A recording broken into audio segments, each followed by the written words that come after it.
Welcome to The Faithful Steward. This is a podcast all about sharing biblical wisdom and practical insights in order to help church leaders pursue and teach financial freedom as part of Christian discipleship.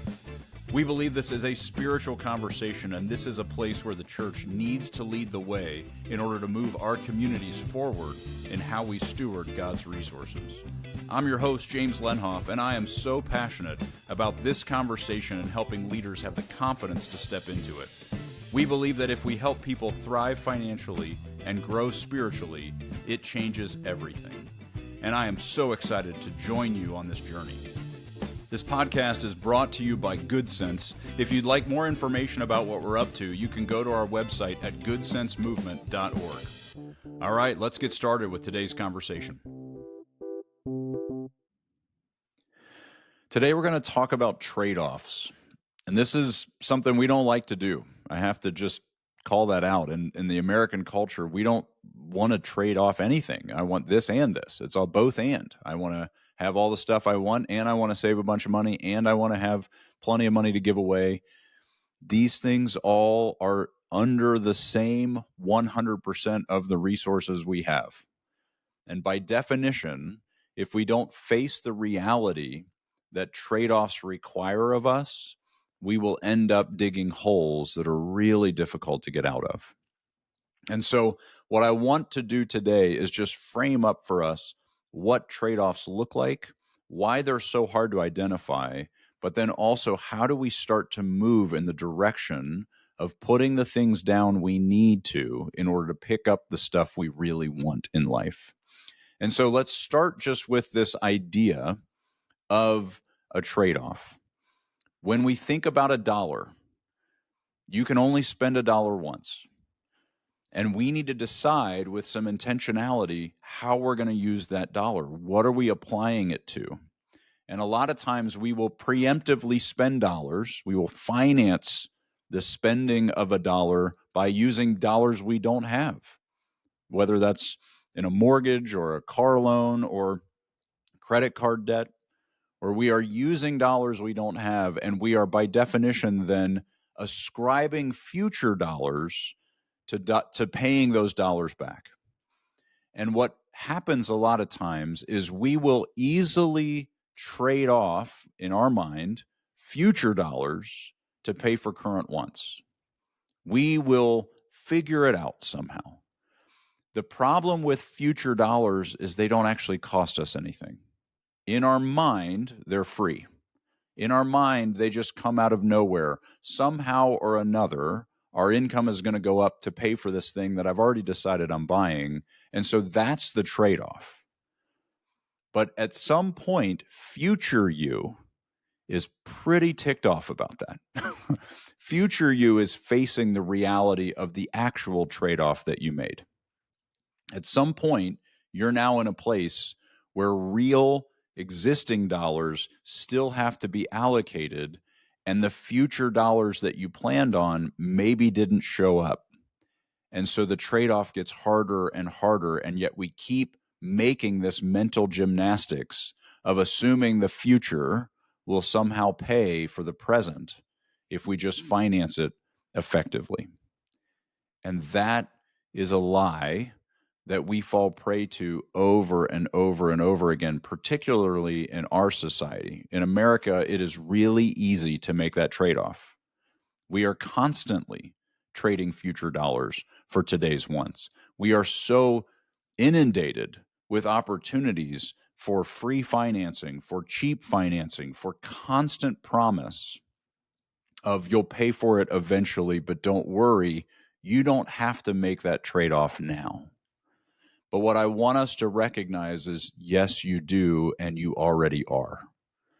When we make those trade-offs, when we have decided to trade a future dollar for a present want, that has now been locked in. We have lost that future dollar. And so we really need to be thoughtful and intentional about how we're making those decisions. When it comes to making decisions around present dollars, those trade-offs actually become more obvious, but they actually become much more painful. So in other words, the future trade-off It doesn't really cost us anything. It's kind of nebulous. We'll just figure it out eventually. We just want to get the thing we want right now. When you get to the future version of you that has to face the reality of what you've traded off, it actually becomes simple arithmetic. This is 100% of my resources. Those resources need to be allocated in certain ways. And if I'm going to save anything, if I'm going to give anything, then that means I have this much left.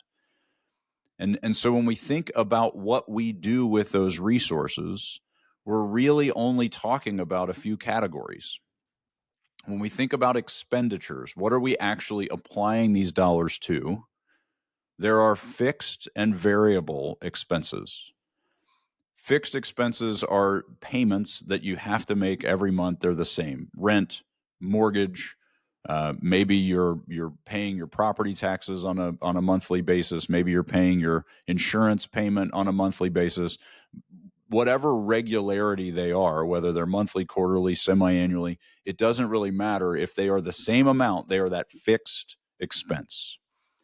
Fixed does not mean not optional. It just means it's a predictable, consistent amount of money. Variable expenses, those are things that change. Your utility bill is different every month. How much money you spend on gas depends every month on how much you drive that month. The amount of money you spend on groceries, they're variable. It's a changing amount. It's hard to predict. You can kind of average it. You can get a sense of what it should be around, but it's not the same every month. The fact that it's variable does not mean it's optional. Your grocery bill is going to be different every month, but you still need to eat, right? And so we a lot of times we'll think of the things that fluctuate as being where there's cuts, where we just need to cut those things because they're different every month. And if we can just control those things, if we can just eliminate the variable things, then somehow we'll have enough to pay for the fixed expenses. And this is the trap we get into. We think a trade-off is rooted in cutting variable expenses in order to afford our fixed expenses. Because the truth is, our fixed expenses are easy for us to calculate. We know we need at least this much to pay all those fixed expenses because they're super predictable and understandable. But this is the trap that we fall in all the time, is if we just cut enough variable expenses. But those variable expenses many times are still required. They're not optional. And then we wonder why we weren't able to cut enough. And we beat ourselves up because we're just not able to get this right because we're thinking about it wrong. Where the real trade-offs happen is in a different categorization, and that's discretionary versus non-discretionary. Another way to think of it is optional versus required. We can have discretionary expenses that are fixed. Things like a cable bill or a Netflix subscription or a cell phone plan that's really high, right? Those things are predictable. They're fixed. We know they're there, but they're still optional. They're still discretionary. We could do without them. You could live without your Netflix subscription. I know that's really hard to believe, but you could. You could live without that Disney Plus subscription. You could live without these things. They're fixed, but that does not mean they're required. Simply because we know what they are, a lot of times we just throw them in a category of these are my basic bills. They're just the deal. And the variable stuff is where we find ourselves thinking all the cuts have to happen. But many of those are non-discretionary. They are required. Your utility bill, it's going to be different every month. You better pay it. Your water bill is going to change every month. Your grocery amount is going to change every month, but these are not optional. You need those things, right? And so the biggest change that we need to make is recognizing where the trade-offs need to happen. Sometimes when we really understand how life adds up and what those numbers are, we end up in a situation where most of the trade-offs that need to happen are in the fixed expenses. And some of those are also non-discretionary. So in other words, we may say, look, the only way this math works is if we reduce our housing costs. And this is a conversation. I had a great email from one of our listeners that I love the question. The question was, why do you guys recommend that housing be so small a percentage of your income? At Good Sense, we're aiming at 20 to 25% of your gross income is aimed at your housing costs, which is low. And we recognize that, especially if you're in California or some other state, the cost of housing is really, really high. And I understand that this benchmark that we throw out is low, but we need to recognize that there's only 100% to go around. And so the bank will tell you that you can afford way more than that. You could finance as much as 36% of your gross income on just your mortgage payment, right? They'll say it's fine, you can afford it.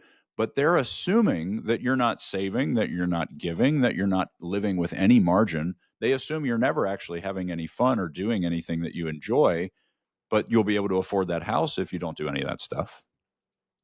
They're making the trade off for you by convincing you that that's an affordable house. And if you listen to the bank will tell you to buy something that by definition has traded everything else away. You don't have anything else. Because if we think about the way this math works, if at least 20% of our income is going to taxes, including FICA and all those other things, local, state, whatever you might have. So let's say that's 20%. If we're saving 10% and we're giving 10%, that's another 20. All right. So we're already up to 40% that has to go out the door to those things.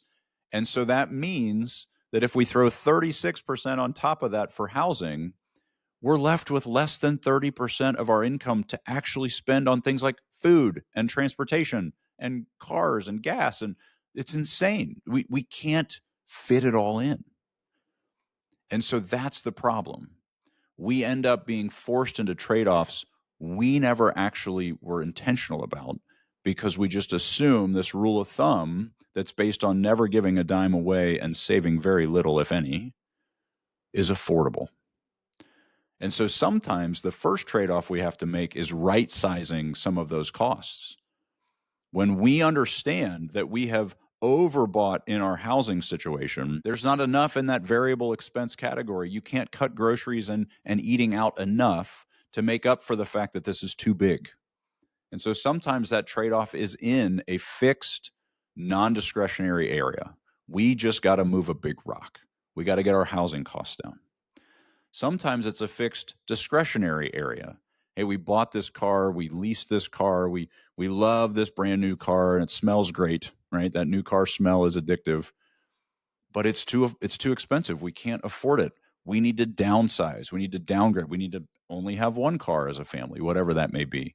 We think of these fixed expenses as non-negotiable, as required, but they're not. And so we need to evaluate those things. Those are trade-offs we need to make. On the other side of the equation, we also need to make sure that we are managing our variable and non-discretionary spending. So grocery bills and things like that, gas. How are we managing towards limiting what we're spending on those things, but recognize they are required. We can't eliminate them. And so trade-offs are rooted in the fact that we have 100% of these dollars to allocate, and we need to make sure that we're allocating them across these different categories in a way that makes sense. And if we're going to pick this up, we have to put these things down. And unfortunately, a lot of times what we pick up are things like bigger houses and nicer cars, and what we put down is generosity. And I want to argue that that is not faithful stewardship. We want to be in a place where we are maximizing generosity, where we are honoring God with all of his resources. And sometimes that looks like driving a car that's not as nice or living in a house that's not as big, in order to hold that margin and be able to be ready to either save and prepare for future obedience or give those resources away to people who are in pain. That is what these trade-offs ultimately lead to. They free up that margin that allows us to do the things that God has been calling us to. The beauty of trade-offs is they actually lead us to freedom. We think that it's restriction and self-denial, and it is those things. But the other side of it is less fear, less anxiety, and more confidence to say yes when God says, use some of my resources for this person, this family, this cause.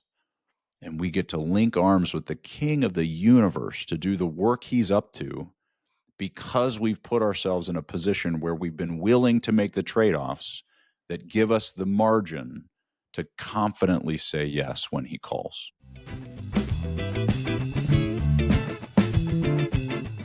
Well, thank you so much for listening to the Faithful Steward podcast. Be sure to check out the show notes for links and other information that we mentioned in today's episode.